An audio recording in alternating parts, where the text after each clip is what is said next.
amados. Então vamos dar continuidade no livro Os Mensageiros.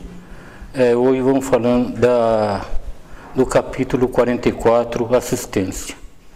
Mas vamos lembrar um pouquinho da aula passada,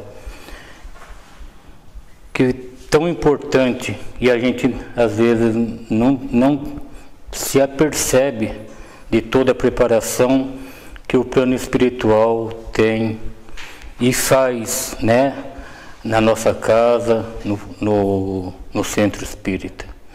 Então, e assim a gente vai começar o capítulo 44, Assistência.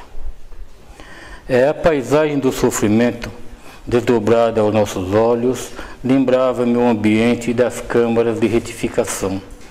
Então, André Luiz recordou da câmara de retificação lá no nosso lar, onde ele trabalhava com a nossa irmã Narcisa, onde eles recebiam os espíritos encarnados que vinham do nosso planeta Terra.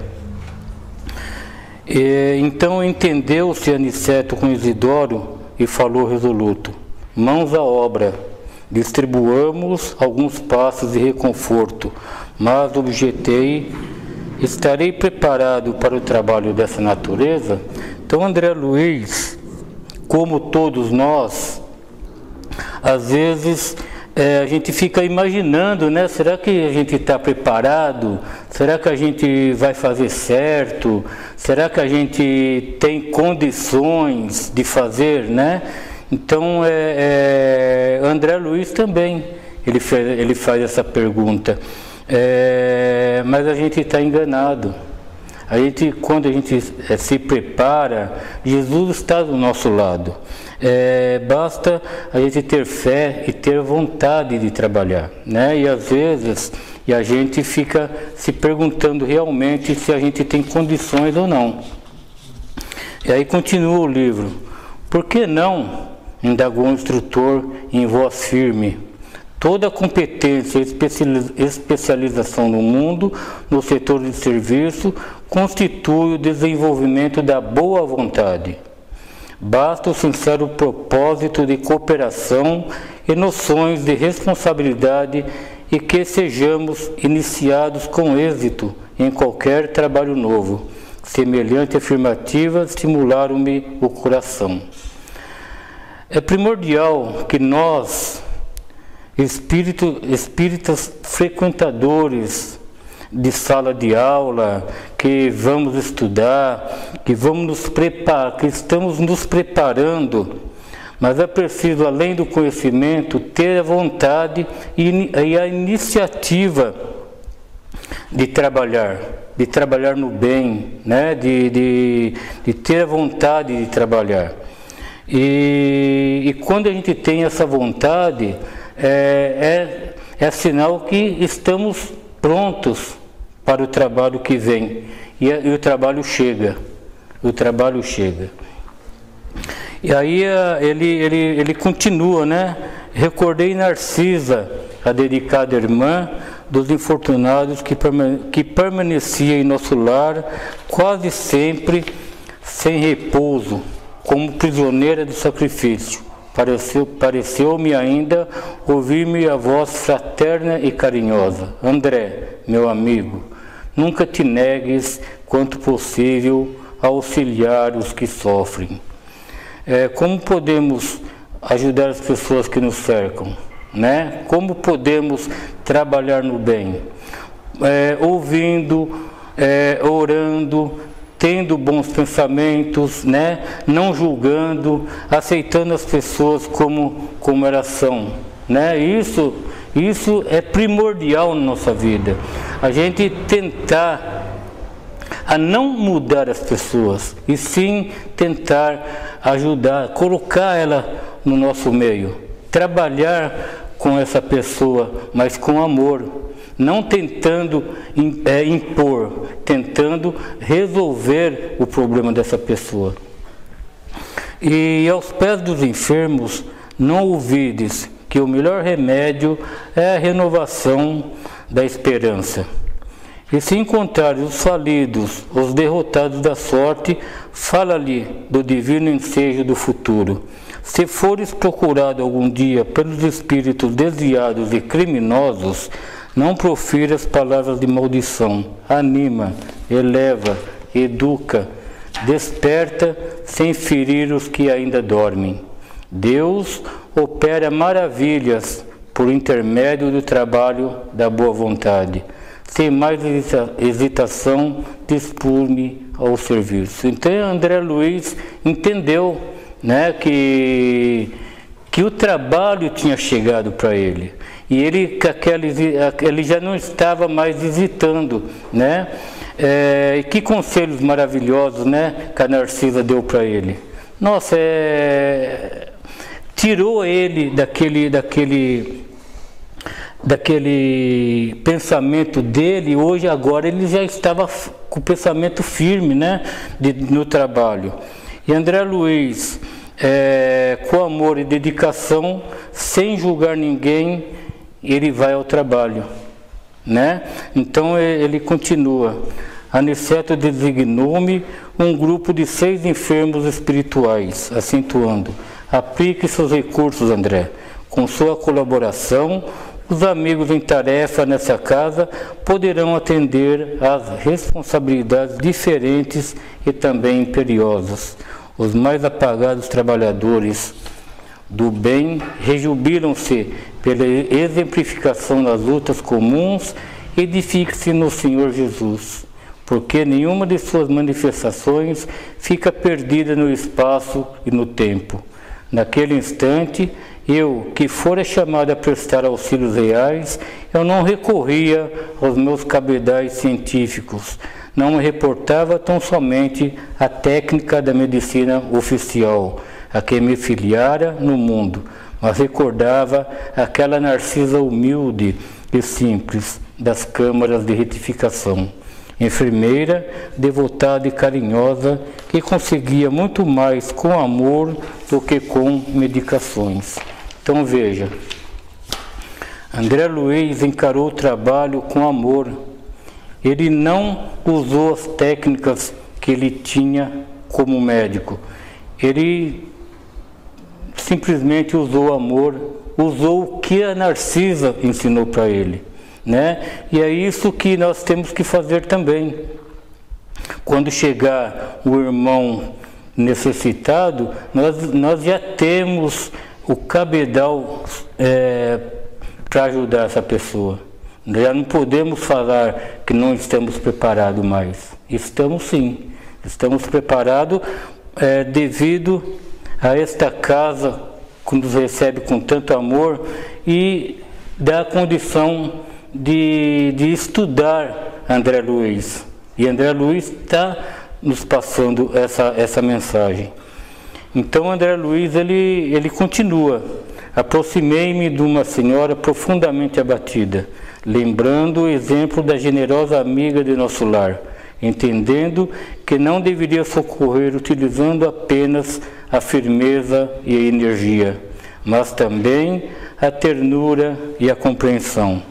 Ele disse assim: minha irmã, vamos ao passe reconfortador? Ai, ai, respondeu a interpelada, nada vejo, nada vejo. A outra coma, infeliz que sou, e me falam de morte em vida diferente. Como recuperar a vista? Quero ver, quero ver. O traucoma é uma doença inflamatória causada por bactérias, que nossa irmã adquiriu ainda encarnada e levou a impressão dessa doença para o plano espiritual. E ele continua: calma, não confia no poder de Jesus? Ele continua curando cegos, iluminando o caminho, guiando-nos os passos. Né? Então André Luiz não quis debater com nossa irmã, dizendo que a doença não existe mais, que agora ela é um espírito desencarnado, que ele falou de Jesus, né? Simplesmente ele falou de Jesus, tirando ela daquela situação da doença, né? Fazendo ela pensar na cura, tirou ela daquela situação que era de reclamar e para ela começar a pensar de uma outra forma, né? Então ele falou com amor, amparando a nossa irmã, ele tirou ela daquela situação. Então somente mais tarde lembrei que naquele instante ouvi dar a curiosidade doentia. Não pensei na impressão deixada pelo traucoma naquele organismo espiritual. Nem me preocupei com a expressão propriamente científica do fenômeno, vendo apenas... Então, veja, o André, ele havia sido médico como encarnado, né? Ele era um fisiologista, né? Que quando ele estava entre nós. E nem lembrou, e nem quis lembrar do mecanismo do traucoma. Ele simplesmente falou de Jesus, né? Ele falou do seu amor, falou que Jesus curava, né? Falou que Jesus tirava as pessoas daquela condição doentia. Então, nossa irmã, ela mudou realmente aquilo que ela estava pensando de uma outra forma, né? Então, uma irmã sofredora e necessitada. E à medida que me dispunha a observar a prática do amor fraternal, uma claridade diferente começou a iluminar e a aquecer minha fronte. Lembrando a influência divina de Jesus, iniciei o passe de alívio sobre os olhos da pobre mulher, reparando que enorme placa de sombra lhe pesava na fronte, pronunciando palavras de animação, as quais ligava a melhor essência das minhas intenções. Concentrei minhas possibilidades magnéticas de auxílio nessa zona perturbada. Dentro de alguns instantes, a desencarnada desferiu um grito de espanto. Então veja, André Luiz começou a aplicar o passe na nossa irmã. Ele observou que a fronte dele começou a iluminar, né? E a espiritualidade atuando sobre ele na nossa irmã, manipulando os fluidos necessários para a cura dos olhos dela. Olha que às vezes a gente não entende, né? Mas a espiritualidade se faz presente quando a gente tem vontade, né? Isso. Aí ela começa, vejo, exclamou entre o assombro e a alegria, grande Deus, e ajoelhando-se num movimento instintivo para render graças, dirigia minha palavra comovidamente. Quem sois vós, emissários do bem? Dominava profunda emoção, que não conseguia sofrear. Confundia-me a bondade do Eterno. Quem era eu para curar alguém? Ele perguntou. Mas a alegria daquela entidade, libertada das trevas, afirmava a ocorrência na qual não queria acreditar. A luz daquela dádiva, como que mostrava mais fortemente o fundo escuro de minhas imperfeições individuais. E o pranto inundou-me a face, sem que pudesse retê-lo nos recônditos mananciais do coração. Enquanto a enferma espiritual se desfazia em lágrimas de louvor, também eu me absorvia numa onda de pensamentos novos. O acontecimento surpreendia-me, desejava socorrer o doente mais próximo e, contudo, estava enlaçado em singular deslumbramento íntimo. Aniceto, porém, aproximou-se delicadamente e falou em voz baixa. André, a excessiva contemplação dos resultados pode prejudicar o trabalhador. Meus irmãos, nós que temos a fé e a convicção de que somos meros colaboradores dos nossos irmãos espirituais. Temos que ter a humildade e o discernimento e fé, estamos contribuindo com um plano maior. Nós temos que ter cuidado, temos que ter a fé e temos que ter essa convicção de que não fazemos nada sozinho. Nós temos a nossa contribuição, sim, mas sem esse deslumbramento, né? Que nós estamos fazendo só a nossa parte, com amor, com dedicação. E aí continua o livro. Em ocasiões como esta, a vaidade costuma acordar dentro de nós, fazendo-nos esquecer o Senhor. Não esqueça que todo o bem que procede dele é que é a luz de nossos corações. Somos seus instrumentos nas tarefas de amor. O servo fiel não é aquele que se inquieta pelos resultados, nem que permanece elevado na contemplação deles, mas justamente os que cumprem a vontade do Senhor e passam adiante. Aquelas palavras não poderiam ser mais significativas. O generoso mentor voltou ao serviço e que se entregara junto de outros irmãos, e valendo-me do amoroso aviso, dirigiu-me à reconhecida senhora e acentuando: minha amiga, agradeça a Jesus e não a mim. Então André Luiz entendeu que ele era um meramente colaborador, como nós somos meramente colaboradores do nosso irmão maior, Jesus Cristo. Ele continua: que sou apenas obscuro servidor. Quanto ao mais, não se impressione em demasia com a visão dos aspectos exteriores. Volte o poder visual para dentro de si mesma, para que possa consagrar ao Senhor da vida os sublimes dons da visão.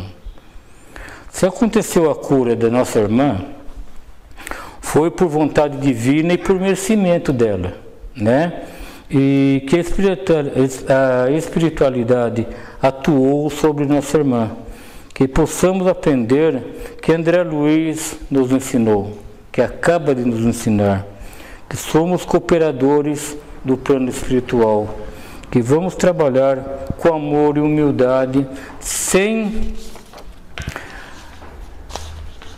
nos perder, né? Sem nos pensar, sair fora da nossa meta de trabalho. Aí André Luiz continua que notei que a ouvinte se surpreendia com minhas palavras, que lhe pareceram talvez inoportunas e transcendentes, mas novamente firme na compreensão do dever, acerquei-me do enfermo próximo. Ele saiu daquela condição, né, de que a irmã falou para ele, né, que falou: nossa, você me curou, né? Então ele saiu daquela condição e entendeu que ele era um trabalhador simples, né, de nosso Senhor Jesus Cristo. Então ele foi para uma outra pessoa, que se tratava do infeliz irmão que falecera na Gamboa, vitimado pelo câncer. Todas essas cidades que André diz, fica na cidade do Rio de Janeiro. Vitimado pelo câncer. Toda a região facial apresentava-se horrífico aspecto. Apliquei o passe de reconforto, ministrando pensamentos e palavras de bom ânimo.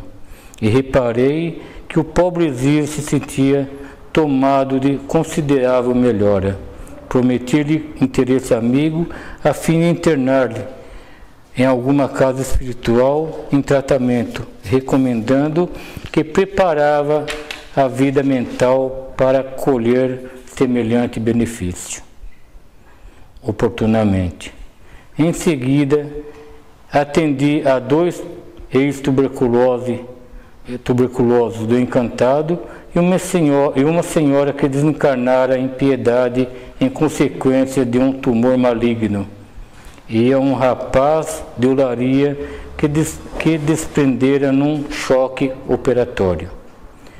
Nenhum desses 4 últimos, contudo, manifestou quaisquer alívio. Persistiam as mesmas indisposições orgânicas, os mesmos fenômenos psíquicos de sofrimento.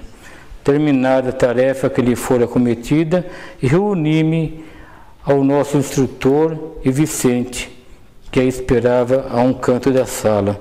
As atividades de assistência, exclamou Aniceto, cuidadoso, se processam conforme observam aqui. Alguns se sentem curados, outros acusam melhoras, e a maioria parece continuar impermeável ao serviço de auxílio. Nós sabemos que há o merecimento, né? Que as pessoas, nem sempre as pessoas estão preparadas e têm o merecimento da cura. E que na maioria das vezes as pessoas também não se preparam para receber essa cura.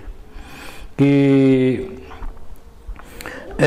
as pessoas se tornam refratárias, né? Então, da mesma forma que o médium, que nós nos preparamos para dar um passe, para falar com as pessoas, para dar um conselho, enfim, as pessoas também têm que se preparar para receber. As pessoas têm que estar receptivas, têm que saber diferenciar quando ela está querendo uma ajuda ou não, né? Então, as pessoas também têm que saber e valorizar as palavras que ela está ouvindo. Que às vezes a gente está numa situação que as palavras entram num ouvido e saem pelo outro, e nada conseguimos captar. Às vezes a pessoa que está do nosso lado está querendo nos ajudar, e a gente fica refratário a essa ajuda. O que deve interessar, todavia, é a semeadura do bem, a germinação, o desenvolvimento, a flor e o fruto pertencem ao Senhor. Vicente, que se mostrava fortemente impressionado, observou o número de entidades perturbadas que ele ficou espantado. Vemo-la em diversos graus de desequilíbrio, desde nosso lar até a crosta. Veja o quanto de espíritos que estão desesperados numa situação ruim, né? A quantidade de pessoas, espíritos desencarnados, espíritos encarnados também, que estão à nossa volta, que estão aí perambulando e às vezes nem sempre sabendo o que vão fazer. Aniceto sorriu e falou em tom grave: devemos esmagadora percentagem desses padecimentos à falta de educação religiosa, né? Não me refiro, porém, àquelas que vêm do sacerdócio ou a que parte da boca de uma criatura para o ouvido de outra.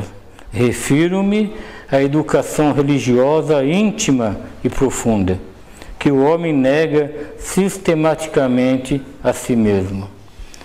Então veja que como é grande a nossa responsabilidade no trabalho no bem com Jesus.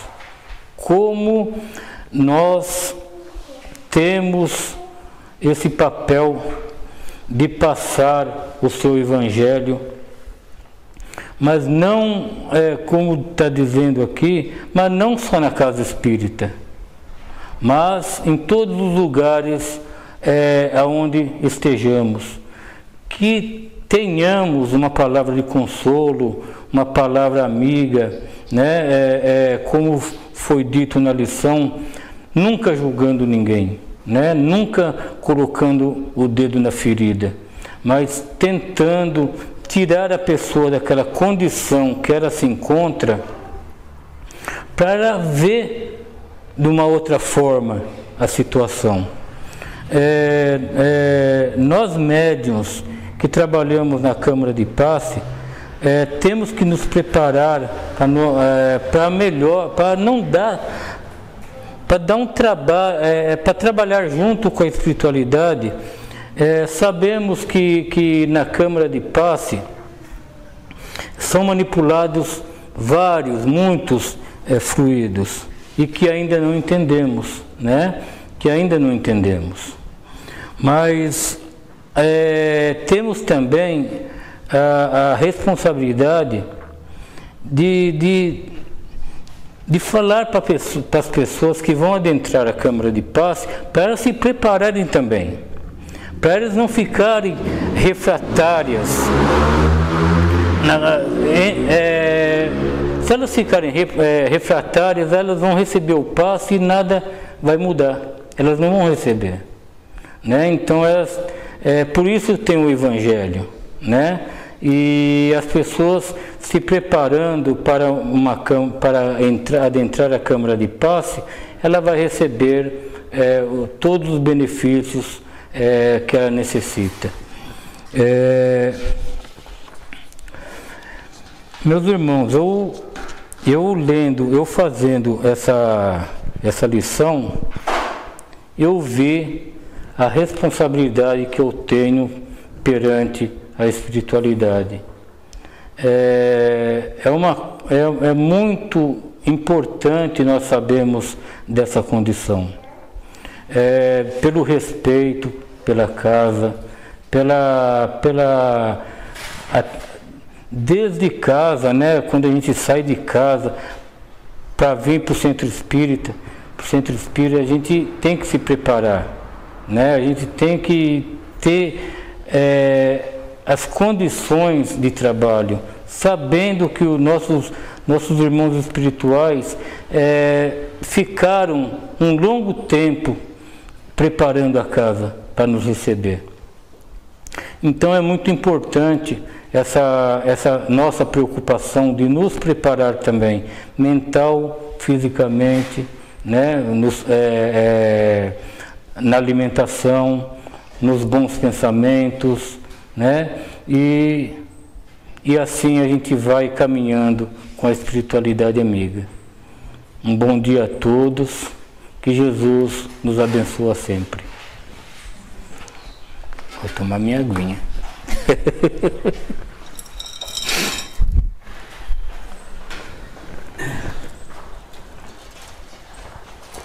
Opa! Os nossos agradecimentos ao Nelson, né? Tremendo. Pela explanação. Obrigado, Nelson. Obrigado, Nelson. Deixa eu pegar aqui minha colinha. E a gente vê que aqui, ó. Antes de começar, a gente tinha visto aqui, ó. a respeito. Oh,